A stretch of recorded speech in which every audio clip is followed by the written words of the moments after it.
name's Katherine Lingard. I'm a teacher and an education consultant at Monash Children's Hospital. So I work on the wards and in the classroom down here in the school, teaching one-on-one and class groups. And then I also am a consultant, so I help schools prepare for kids to return when they've had a change in function and help upskill teachers to feel confident when a child's coming back a little bit differently to how they presented at hospital. I'm going away, thank you to George Alexander Foundation. So I've got the opportunity to look at visual communication. So my specialty is special education. I work with kids who have communication difficulties, and when kids are in hospital, they have communication difficulties for all sorts of reasons. So some of them have been through trauma, even by having operations and inpatient stays, being away from family. Their communication isn't at its best. They find it hard to understand. They might have had medications, or they might have a pre-existing condition that means that it's difficult for them to communicate. And when they're in hospital, if mum and dad can't be here all the time, they're often left without somebody to talk to, whether that's to request something or complain about something, whether they need the light off, light on. If they've got a trachea in, then they're not able to say anything at all, let alone just being able to have support and ask for comfort, be entertained, ask for a different station on TV. And that's something that the nurses here, physios, doctors are looking for. And it's come from a call for something more so we can better serve the kids. I'm going away in September to October. I'm going to start in the UK. There's a conference that's specifically around visual communication, and I've connected with a couple of speech therapists and nurses and teachers who've already doing this. So they've developed training packages, training programs, online modules, and then visual toolkits. So they might have a couple of yes/no cards, a couple of pain scales, and they're already doing that. And they'll be speaking at this conference for 3 days in the UK.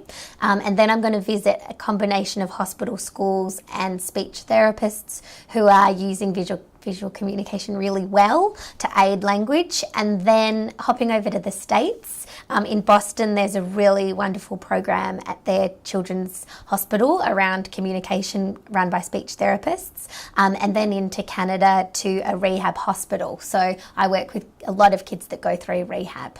So a combination of special ed programs, hospital, schools and speech and language programs in the UK and the States, and then I'll be heading back to the UK for a conference just for hospital teachers. So it'll be about 6-7 weeks all up. Very busy, but a lot to learn. I think it will be really helpful to discover the difficulties people have had in implementing this. It's a cost. People who work in hospital are very busy and have a huge role in keeping patients well. So this is something that often gets left aside. We're lucky here at Monash because people really want to speak to the kids. There's no resistance to this. People are just asking the question of how. So they want to make time for that training, which is great. There's already a huge buy-in. So I guess the how do we do it? How do we make the resources? If it's digital, who pays for that and who does that come under? The speech therapists focus a lot on swallowing and breathing, but as a school, because literacy is a huge part of what we do, we have the chance to really make a difference and help where other people are more time poor. So I guess looking at how resources are made, where they're stored, even in the wards, how many per children population number, and then how do they train? Are there champions who are on each ward who know how to do it, and yeah, understand how to do it really well, see different examples, and then try and work out what suits us. I have hope that it's going to make a real difference. Already the other day I was doing some things with this patient and just giving them yes or no, tired, good options. And some of the nurses were saying, oh, this looks great, can you show us? So I think it's already started, and I think this will just enable me to have the information I need to do it better and work within a working group. There's already a few of us wanting to do it. So it's already started, and this will just help us to do it really well, hopefully. As well, I'm part of a national network, the Help Alliance, which is for hospitals, educators, learners and parents, for people working in hospitals in education.